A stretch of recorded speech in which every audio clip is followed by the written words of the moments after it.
નમો હરિયંતાણમ, નમો સિદ્ધાણમ, નમો આયર્યાણમ, નમો વજ્જાયાણમ, નમો લોહે સૌ વસાવણમ, એસો પંચ નમુકારો સૌ પાવપણાસણો, મંગલાણમ ચ સૌવેસી બ્રહ્મમ વૈ મંગલમ. મંગલમ ભગવાન વીરો, મંગલમ ગૌતમ પ્રભુ, મંગલમ સ્થૂલભદ્રાદ્યા, જૈન ધર્મોસ્તુ મંગલમ. પ્રવચનનો વિષય છે ભયને ભયભીત કરનારો એક વડવીર, રાજપુત્ર હરિવિક્રમ. આજથી આશરે 1000 વર્ષ પૂર્વે બનેલો 4750 શ્લોક અને 10 સર્ગની અંદરમાં વહેંચાયેલો આ હરિવિક્રમ ચરિત્ર નામનો ગ્રંથ માનવની ઉપર સતત મંડરાતો એવો એક ભય, જે માણસને સતત પરેશાન કરે છે, સતત ને સતત એના માથા ઉપર છત્ર બનીને મંડરાતો હોય છે. આવા એક ભયનું સામ્રાજ્ય જીવનની અંદરમાં છવાયેલું છે.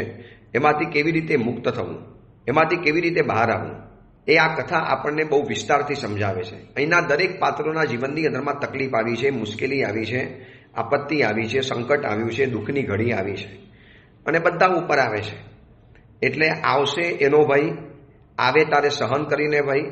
હવે આવું તો ફરી વખત તો નહીં આવે ને, આવું વિચારીને ત્રીજે વખતનો ડર.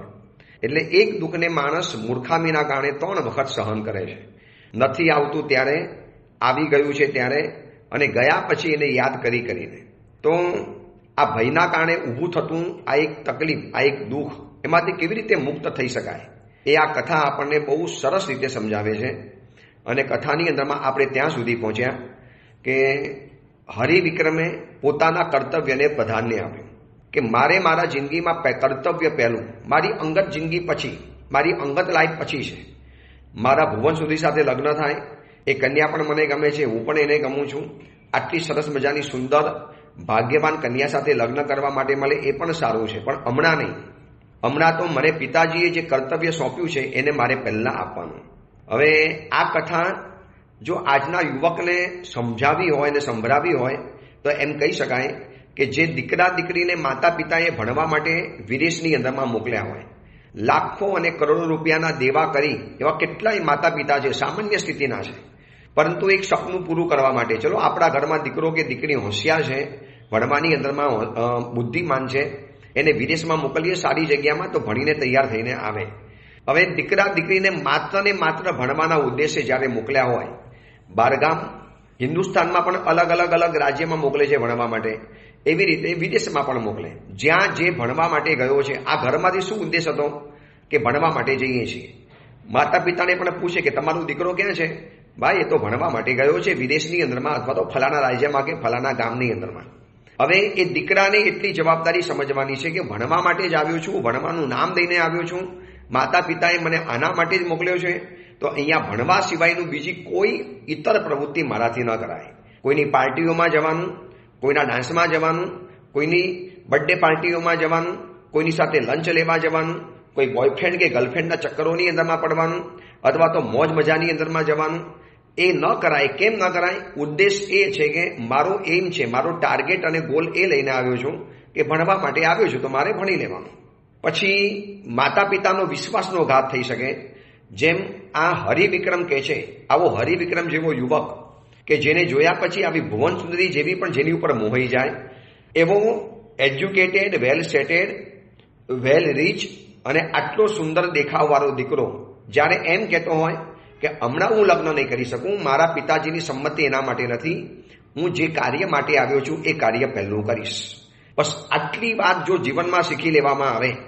આજના યુવાન લડકા લડકીઓ પાસે પ્રતિભા જબરજસ્ત છે, સ્કિલ જબરજસ્ત છે, એની પાસે હોશિયારી તો આવી ક્યારે પહેલાં હતી જ ને એવી છે. આખી સ્માર્ટ જનરેશન છે, એની પાસે એટલી બધી તક છે, એટલી બધી ઓપોર્ચ્યુનિટી છે, એની પાસે એટલા બધા પ્રસંગો છે કે જો સીધી લીટીએ ચાલે ને આ દીકરા દીકરીઓ તો કદાચ બહુ મોટું નામ કરી જાય. પરંતુ આડા રસ્તે ગાડી ફંટાઈ જાય છે. જેના માટે નીકળ્યા છે એ તો સાઈડમાં રહી જાય અને પછી પાર્ટી, ડ્રગ્સ, ચક્કર, દોસ્તો સાથે હરવા ફરવા જવાનું, રખડવાની અંદરમાં જવાનું. માતા પિતાએ અહીંયા પેટે પાટે બાંધીને પૈસા ભેગા કર્યા અને એવા દીકરાને પરગામમાં કે પરદેશમાં ભણવા માટે મોકલ્યો અને ત્યાં સરખે સરખા ઉંમરના યુવાનોની ટીમ બની જાય અને પછી અપરાધમાં ફસાઈ જાય, કોઈ ગંદા કાર્યોમાં ફસાઈ જાય, છેવટે કાંઈ પણ નુકસાનકારી તત્વોના હાથની અંદરમાં એક હાથો બની જાય અને છેલ્લે જિંદગી પાયમાલ બનાવી નાખે. ન ભણવાનું થયું, ન માતા પિતાના પૈસા રિટર્ન થયા, માથા ઉપર દેવું થઈ ગયું અને જિંદગી છેલ્લે પછી મરીને કાઢવાની. જો આટલી જિંદગીની અંદરમાં જજમાં આવી જાય ને કે કર્તવ્ય પહેલું, કાર્યનિષ્ઠા પહેલી, જે મને ફરજ મળી છે મારે ફરજ પ્રતિબદ્ધતા મારી પહેલી રહેશે, મારી પ્રાયોરિટી મારી ફરજ, મારા માતા પિતાનો વિશ્વાસ, મારા માતા પિતાનો પ્રેમ, મારા માતા પિતાએ જે કીધું છે એ જ મારે કરવાનું છે. આ વાત વિસ્તારથી એટલા માટે બતાવું છું, ગઈકાલે પણ બતાવ્યું હતું, આજે પણ બતાવ્યું. આમાં લગભગ 90% દીકરા દીકરીઓ ફેલ જાય છે. ફેલ જેના માટે ગયા છે એ તો કરતા જ નથી. અને પછી બાર દોસ્તોની સાથે રખડવાનું, પાર્ટીઓમાં જવાનું, મોજ મજા કરવાની, છેલ્લે શરાબની પાર્ટીઓમાં ઘૂસી જાય, સ્વિમિંગ પુલ કરવા જાય, નદીઓમાં તરવા જાય, એમાં ડૂબી જાય, એમાં ખતમ થઈ જાય, સેલ્ફી લેવાની અંદરમાં જાય, પર્વત ઉપરથી ગબડી પડે. કેટલા હાદસાઓ બને છે, કેટલા યુવાન દીકરા દીકરીઓ આવી રીતે જાન ગુમાવે છે, આવી રીતે ખતમ થઈ જાય છે. દરિયા કિનારે જાય, સેલ્ફી લેવા માટે ઉભા રહે, પાછળથી મોટું મોજું તણાતું આવ્યું અને ખેંચીને લઈ જાય. આ બાજુ એના પણ અરમાન અધૂરા રહી ગયા અને માતા પિતા પણ જિંદગીભર માટે અનાથ બની ગયા. એમના અરમાન તો ચિતાની સાથે સળગીને ભસ્મ બની જાય છે. આ હરિવિક્રમનું ચરિત્ર આપણને શીખવે છે કે જીવનની અંદરમાં બાકી બધું પછી છે. તમારું સ્વ કર્તવ્ય, તમારો સ્વધર્મ, તમારી પોતાની ડ્યુટી, ધીસ ઇઝ મસ્ટ. આ સૌથી ફર્સ્ટ આવે છે. પહેલાં આ જ હોય, બાકી બધું પછી કરવાનું. એટલે હરિવિક્રમે મલય યક્ષરાજને આ જ વાત બતાવી કે તમે વાતને ઉલટી નહીં પકડતા. મારે મારા પિતાનું પહેલું કાર્ય પતાવવું છે અને પછી મારે બીજું બધું કામ કરવું છે. એને ધન્યવાદ પણ આપ્યા, એની વાત ગમી પણ ખરી. પણ હવે ભુવન સુંદરીનો મોટો સવાલ હતો, આ આટલો ટાઈમ કેવી રીતે પાસ કરી શકશે? આ આટલો ટાઈમ પસાર નથી કરી શકે. એ જે રીતે ભુવન સુંદરી હરિવિક્રમના પ્રેમમાં પડી છે, જે રીતે એને આકર્ષણ પેદા થયું છે, જે રીતે એને પોતાની લાગણીઓનું બધું જ રોકાણ હરિવિક્રમની અંદરમાં કરી દીધું છે, હવે એને કેવી રીતે સમજાવી, કેવી રીતે મનાવી, આનું રિએક્શન જબરજસ્ત આવવાનું છે એ મલય મેઘ સમજતા હતા.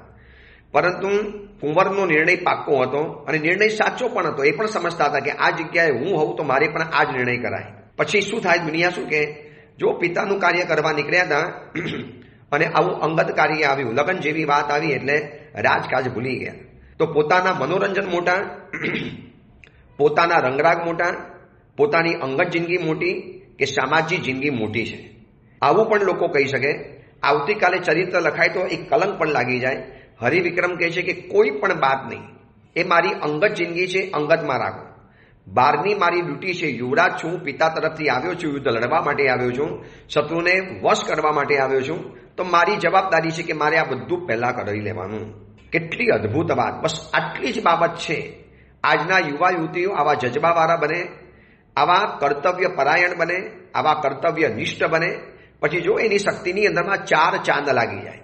કેટલા હોશિયાર છોકરાઓ છે, કોઈ વૈજ્ઞાનિક છે, નવી શોધખોળ કરે છે, કેટલી બધી આધુનિક લાઈફસ્ટાઈલ સાથે પોતાની જિંદગીને જોડી શકે છે. પણ આટલું નક્કી કરે ને કે બસ મારે મારું કર્તવ્ય પહેલાં, બાકી બધું પછી. ઘરમાં દીકરી છું તો ઊંઘવાનું પછી, ઘરમાં રસોઈ પહેલાં કરવાની. ઘરમાં દીકરો છું તો ઊંઘવા માટે દીકરો નથી બન્યો, મારે વહેલા ઉઠીને પપ્પા કરતાં પણ વહેલા દુકાને કે ફેક્ટરીએ જઈ અને પપ્પાને થોડુંક હેલ્પફુલ બનવું છે, પપ્પાને થોડીક સહાય કરવી છે. આવો ભાવ હોય, અથવા તો જીન શાસનની અંદરમાં જન્મ્યો છું, માનવના ભવની અંદરમાં આવ્યો છું, તો મારું પહેલું કર્તવ્ય છે કે પરમાત્મા મહાવીરના શાસનના સાધુ બનવું છે અને એ બની અને જીન શાસનની અદ્ભુત સેવા કરવી છે. આવું કોઈ પણ મનની અંદરમાં હોય એને આટલો તો કર્તવ્ય પ્રેમ એને ઊભો કરવો જોઈએ. એટલે હરિવિક્રમે આ વાત કીધી.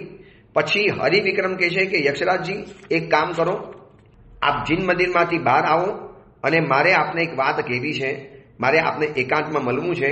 આપણે એકાંતની અંદરમાં જઈએ. એટલે એકાંતની અંદરમાં ગયા અને આ બાજુ દાસ દાસીઓ એમને પાછા આવ્યા.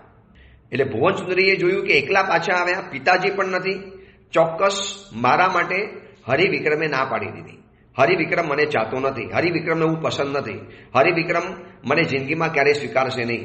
હવે પછી જો માનસિક બધી કલ્પના ઊભી કરી અને જાતે હવે દુઃખી થાય છે, વિયોગ કરે છે, માથા પછાડે છે, ભાગી જવાનું મન કરે છે, મરી જવાનું મન કરે છે, આપઘાત કરવાનું મન કરે છે, સુસાઇડ કરવાનું મન કરે છે, મનોમન કેટલા બધા સંકલ્પ વિકલ્પો કે હું તારા ઘરમાં પડી રહીશ, મને ખૂણાની અંદરમાં સ્થાન આપી દેજે, ભલે તને હજારો બીજી સ્ત્રીઓ થાય, હું ક્યારે વચમાં નહીં આવું. આવી કોઈ જ બાબત હતી નહીં, સીધી સટ બાબત હતી.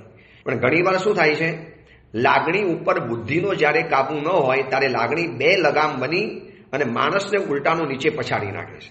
લાગણીના ઘોડા ઉપર બુદ્ધિની લગામ જોઈએ અથવા તો બુદ્ધિના ઘોડા ઉપર લાગણીની લગામ જોઈએ. બંને ચીજ સાથે છે. એકલી બુદ્ધિ નકામી, એકલી લાગણી નકામી, લાગણી બુદ્ધિપૂર્વકની અને બુદ્ધિ લાગણીપૂર્વકની. બસ આટલું નક્કી કરો. લાગણી વાપરવા માટે પણ બુદ્ધિનો ઉપયોગ કરો. ક્યાં, ક્યારે, કેટલું, કોને, કેવી રીતે, કેવા સંયોગમાં પ્રેમ અપાય, પ્રેમ કરાય, એને કેટલું બધું મહત્વ અપાય, ન અપાય, આ બધું તમારે શીખવું પડશે. એ બધું કોણ શીખવાડે? લાગણી ઉપર બુદ્ધિનો જ્યારે કંટ્રોલ હોય ત્યારે. હવે જે દિવસે લાગણી ઉપરથી બુદ્ધિનો કંટ્રોલ ચાલી ગયો એટલે માણસ એટલો બધો સંવેદનશીલ બની જવાનો, એટલો બધો પ્રેમથી ભરાઈ જવાનો, પછી એક વ્યક્તિને ચાહશે એટલે એટલું ચાહશે કે ન પૂછો વાત. અને જ્યારે સંબંધ બગડ્યો અને પછી એ સંબંધ એવો કડવો થાય કે જેની કડવાહટના શબ્દો દ્વારા વર્ણન ન થાય. આવું ન ચાલી શકે. લાગણી ઉપર બુદ્ધિનો કંટ્રોલ અને બુદ્ધિ ઉપર લાગણીનો કંટ્રોલ. બુદ્ધિના રસ્તે જવાનું પણ લાગણીશીલ બનીને, અને લાગણીના રસ્તે જવાનું બુદ્ધિમાન બનીને. સાવ ભેજાગત બનીને કોઈને પ્રેમ નથી કરવાનો. પાત્ર જોવાનું, સ્થળ જોવાનું, પસંદગી જોવાની, સામેની વ્યક્તિની ગુણ જોવાની, સામેની વ્યક્તિના મહત્વ જોવાના, અને પછી એની સાથે પ્રેમના પણ જે પણ બિઝનેસ કરવા શરૂ કરાય. હવે આ ભુવન સુંદરી હતી બધી સારી, પણ લાગણી ઉપર એનો બુદ્ધિનો કંટ્રોલ નહોતો. એટલે પછી તો એટલી બધી નિરાશ થઈ ગઈ, એટલી બધી નખાઈ ગઈ, વારંવાર બેહોશ થાય, વારંવાર આવું થાય.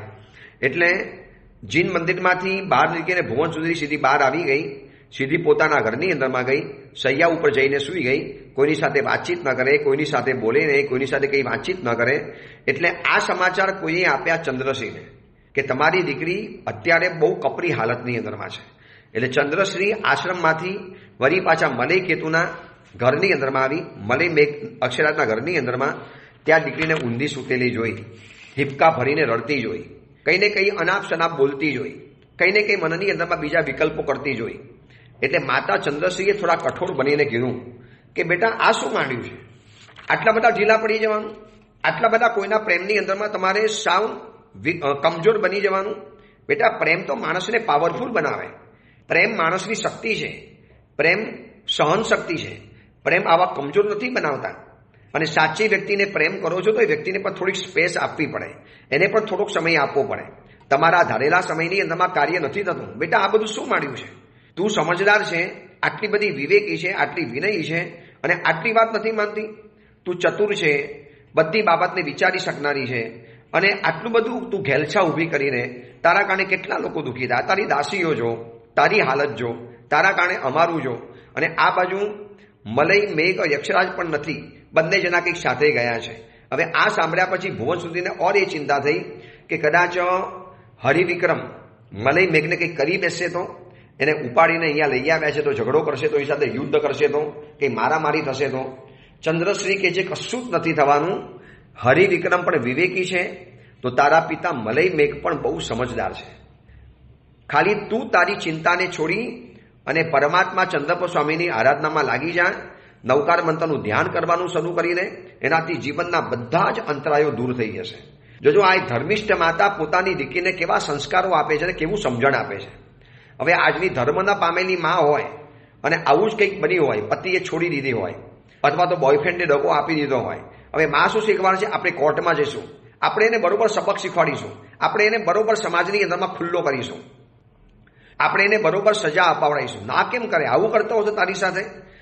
માતા એમ કહીને કે બેટા છોડો, આ બધું હવે છે ને કર્મને આધીન છે. તારા આ બધા સંકલેશ અને સંકલ્પ વિકલ્પ કરવાથી કેટલી જાતના તું આર્ત ધ્યાનના પોટલા બાંધી રહીશ. આના કરતાં સીધી રીતે માની લે, બધું સારું થવાનું છે. હરિવિક્રમ તારી પાસે આવશે. તારો પ્રેમ સાચો છે તો તારી પાસે જ આવશે. માતા મેં તો નક્કી કર્યું છે કે મારા અંગનો સ્પર્શ હરિવિક્રમ સિવાય કોઈ પણ નહીં કરી શકે. આ મારા શરીર ઉપર એકમાત્ર અધિકાર હરિવિક્રમનો રહેશે. મારા આત્મા ઉપર, અસ્તિત્વ ઉપર કબજો માત્ર ને માત્ર હરિવિક્રમનો રહેશે. તો માતા કહે છે કે વચ્ચે આ તો બહુ મોટો ભયંકર પ્રસંગ બન્યો કહેવાય. માનો આવતીકાલે આ બધું શક્ય ન બન્યું તો તમે શું કરશો એ વખતે જિંદગીની અંદરમાં? બધી શક્યતા અને સંભાવનાઓને વિચારી અને પછી માણસે સંકલ્પના ક્ષેત્રમાં આગળ વધાય. આ કંઈ માટીના ઢીંગલીના ખેલ નથી ખેલવાના. આ એક જીવંત મનુષ્યને તમારે તમારું અસ્તિત્વનો અહેસાસ કરાવવાનો છે. તમારે એના હૃદયની અંદરમાં તમારા પ્રત્યેના પ્રેમના અંકુરા પેદા કરવાના છે.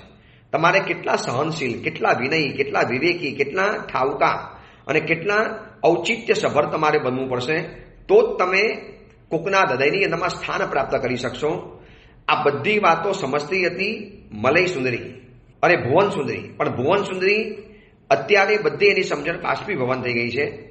અને માતાએ કડક શબ્દોમાં પણ કીધું, પ્રેમથી પણ શબ્દોની અંદરમાં કીધું અને કીધું બેટા ચલ થોડા દિવસ મારી સાથે તાપસના આશ્રમની અંદરમાં આવી જા, ત્યાં થોડા દિવસ મારી સાથે રહે. હમણાં મલય પિતાજી અહીંયા નથી તો ચલ આવી જા, તું એકલી પડીશ વળી પાછી મૂંઝાઈ જઈશ. એટલે માતા એને સાથે લઈ અને કુલપતિના આશ્રમની અંદરમાં આવી. અને જેવી કુલપતિના આશ્રમની અંદરમાં આવી એટલે તાપસ વલ્ગુ ઋષિએ પણ એને સમજાવ્યું, વૃદ્ધ તાપસીઓએ પણ આવીને સમજાવ્યું કે બેટા જિંદગી છે, જિંદગીની અંદરમાં ઉપર નીચે થયા કરે. જિંદગીમાં આપણું ઈચ્છિત હંમેશા ક્યારેક મોડું પણ મળે, ક્યારેક વહેલું પણ બને. તો આ બધાની સાથે તમારે જિંદગીને તાલમેલમાં ગોઠવવી પડે. તમે કહો મારી જ રીતે, મારી કન્ડિશન પ્રમાણે અને મારી જ રીતે બધું ચાલે, બેટા આવું નથી ચાલી શકતું. તમારે આ વાત સમજવી પડશે, તમારે આ વાત સ્વીકારવી પડશે.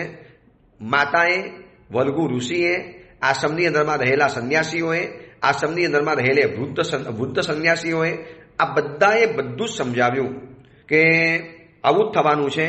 છતાં પણ ભુવન સુંદરીનું મન એટલું બધું અત્યારે આકુર વ્યાકુર છે. મેં તને પહેલા કીધું ને, બુદ્ધિ ઉપર જ્યારે લાગણીનો કંટ્રોલ ન હોય એટલે માત્ર ને માત્ર લાગણી ઉપર બુદ્ધિનો કંટ્રોલ ન હોય એટલે બધી વસ્તુઓ લાગણીની નજરથી જોયા કરે. મને એને આમ કર્યું, મને એને સ્માઇલ ન આપ્યું, મને એને મારી સાથે વાતચીત ન કરી, એ મારા માટે ઊભો પણ ન રહ્યો, એને મારી સામે જોયું પણ નહીં. આ બધા લાગણીના સવાલ છે. તો એને બુદ્ધિથી તમે ધ્યાન કરો કે ભાઈ બધાને બધો ટાઈમ નથી મળતો. એમ તમે કહો કે મારી સાથે કેમ ન બોલ્યા, તો એને ટાઈમ નહોતો માટે ન બોલ્યા. એમ બોલે જેવું નક્કી થોડું છે. આ બધી વાતો લાગણી ઉપર બુદ્ધિનો કંટ્રોલ કરવો જોઈએ. પણ હવે ભુવન સુંદરી એમાં કાચી પડે છે. એને એક ભયંકર નિર્ણય કર્યો. એ વૃદ્ધ તાપસીને મૂકીને એ પોતાના તાપસ તો બધા નીકળી ગયા, એક વૃદ્ધ તાપસીને એની સેવાની અંદરમાં રાખી. પણ હરિવિક્રમનો વિરહ અને માની લીધેલો માનસિક ડર કે મને નહીં સ્વીકારે તો, મને છોડી દેશે તો, મને ના પાડી દેશે તો, હું એમને નહીં ગમું તો, મને સાથે લઈ જવાની ના પાડશે તો, દાસી તરીકે પણ મને સાથે રાખવાની ના પાડશે તો શું થશે? અને મારા પિતાજી પણ નથી, પિતાજીને પણ કંઈક થઈ ગયું તો, આ હરિવિક્રમે મારા પિતાજીને કંઈક ઘાયલ કરી નાખે તો, એમને ખત્મ કરી નાખે તો પછી મારું શું થવાનું? આ સંસારમાં હું તો એકલી અભૂત કન્યા છું. આ બધું જ વિચારતા એના મનની અંદરમાં એટલા બધા નેગેટિવ વિચારો આવ્યા કે એને એમ થયું કે બસ હવે જિંદગી ટૂંકાવી નાખવી, જીવવું નથી, હું મારી જિંદગીને ટૂંકાવી નાખું, આપઘાત કરીને મરી નાખું. દુર્ભાગ્ય અને દુઃખ આપનારા આવા શરીરને રાખીને પણ શું મતલબ છે? મારા જીવનમાં દુઃખ છે, દુર્ભાગ્ય છે, મને આવો હરિવિક્રમ ચાહતો પણ નથી. કેટલું બધું આ બધું માનસિક છે.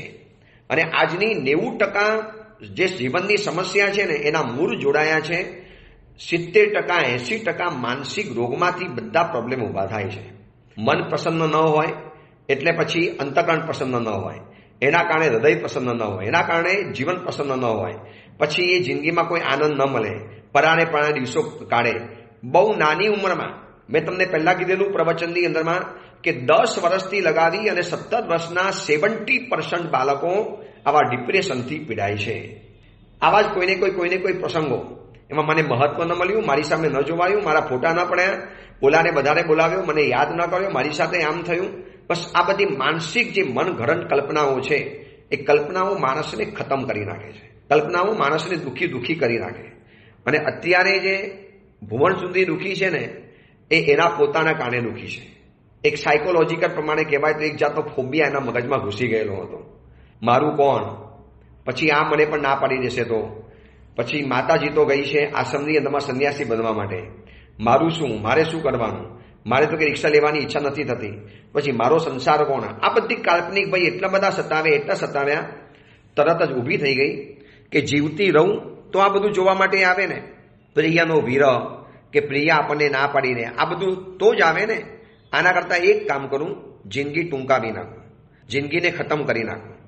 હવે તરત જ બીજું મન કહે છે ભુવન સુધીને, જો તારે સંસાર છોડવો જ છે, મરી જવું છે, તો સંયમ જીવનમાં આવી જા.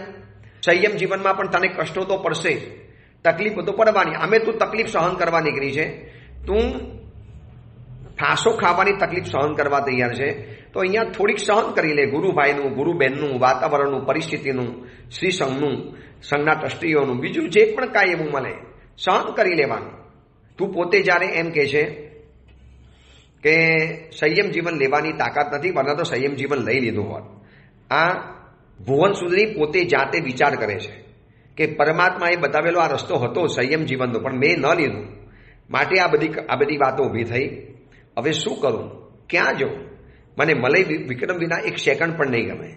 એ તો ગયા છે પોતાના ગામ તરફ લડવા માટે, હવે ક્યારેય પાછા આવશે ખબર નથી. રાજાઓ છે 6 મહિને પણ આવે, 10 મહિને પણ આવે, 12 વર્ષે પણ આવે, અને ન આવે તો ન આવે.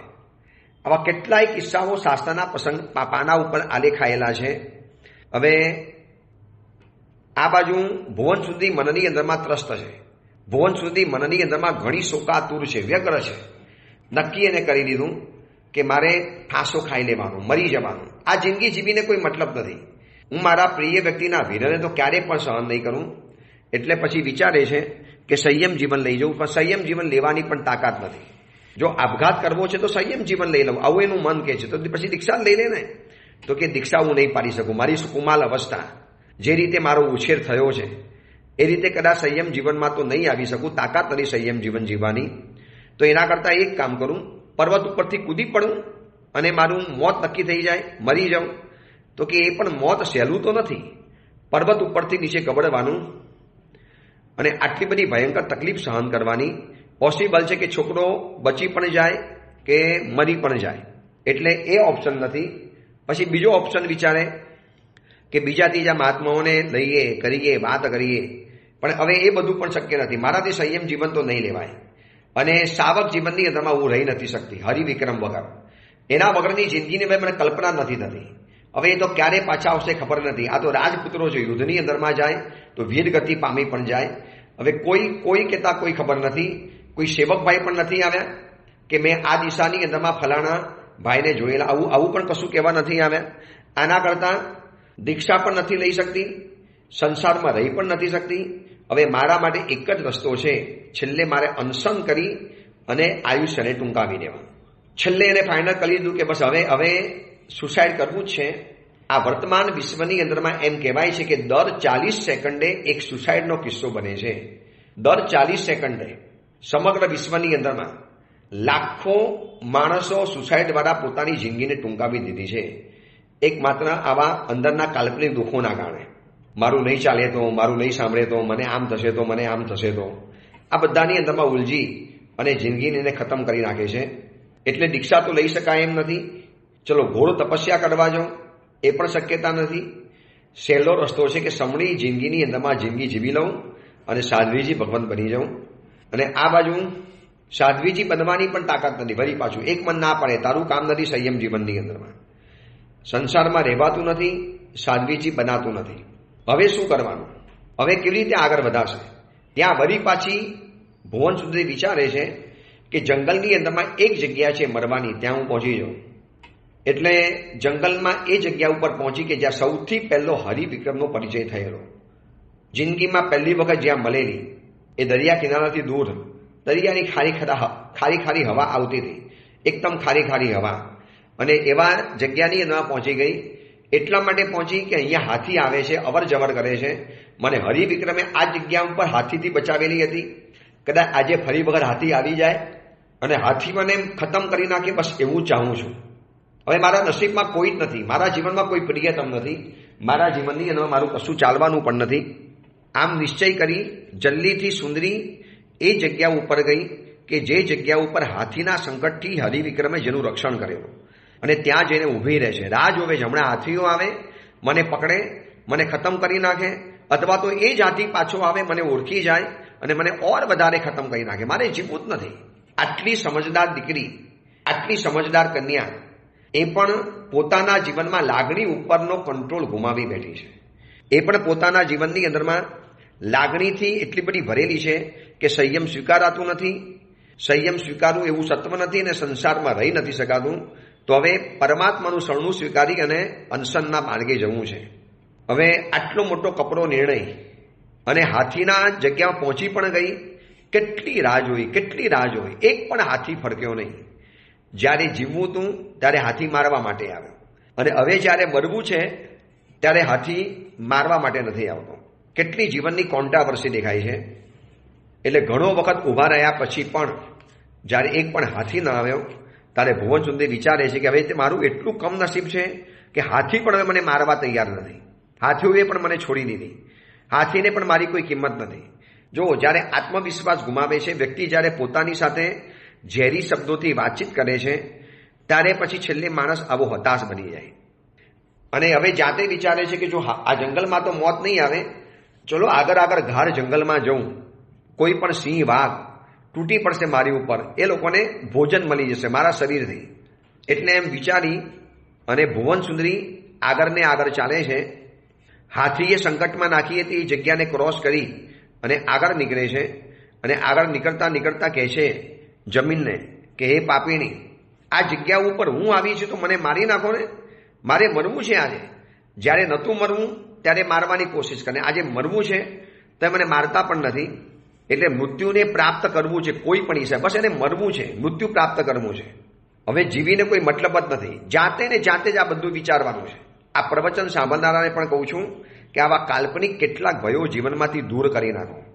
દીકરો નહીં બોલાવે તો, દીકરી નહીં બોલાવે તો, પુત્રના લગ્ન કરાવીશ પછી સાસુ કે પછી પુત્ર વધુ કેવી આવશે, એને મારી સાથે ફાવશે કે નહીં ફાવે, અમારા સાસુ વહુના સંબંધ કેવા રહેવાના. અરે ભાઈ, ત્યારની વાત ત્યારે છે. તમને અત્યારે યોગ્ય લાગ્યું, સારું પાત્ર લાગ્યું, ગુણીય લાગ્યું, તો તમારે એક વખત જે કરવું હોય આગળ વધી શકાય. પછી બહુ વિચારવાની અંદરમાં જાઓ તો કશું જ પણ નથી થવાનું. પણ આ નાનકડી બાબતની અંદરમાં આવીને વાત અડકી ગઈ છે, લાગણીની અંદરમાં આવીને. એટલે કલ્પનાની અંદરમાં જેટલા પણ મોજા હતા એ બધા જ એને વિચારી લીધા અને આમ કરતી કરતી ચાલ્યા જ કરે છે, ચાલ્યા જ કરે. જંગલમાં કોઈ હાથી આવે, કોઈ વાઘ આવે, કોઈ સિંહ આવે, ઓર વધારે ભયંકર જંગલમાં જાઉં, ઓર બિહામના જંગલમાં જાઉં. આમ કરતી કરતી કરતી કરતી જ્યારે આગળ નીકળી અને જંગલ પૂરું થઈ ગયું, રેતીનો સફેદ આખો ભૂપટ આવ્યો.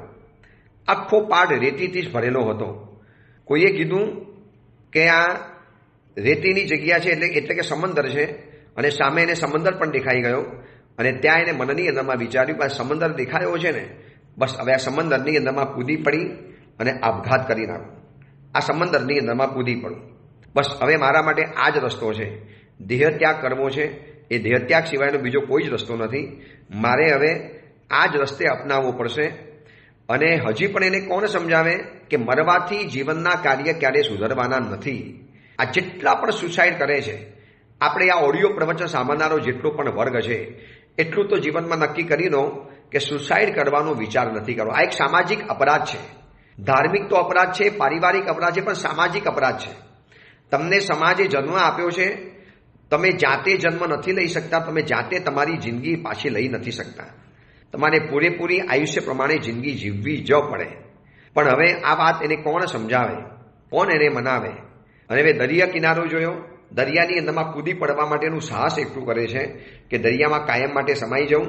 આ બાજુ હરિવિક્રમને ખબર નથી, આ બાજુ ભુવન સુંદરીના માતા પિતાને ખબર નથી, યક્ષરાજને ખબર નથી, એની માતાને પણ ખબર નથી કે ભુવન સુંદરી ક્યાં ગઈ. શોધખોળ ચાલે છે, રિસર્ચ ચાલે છે.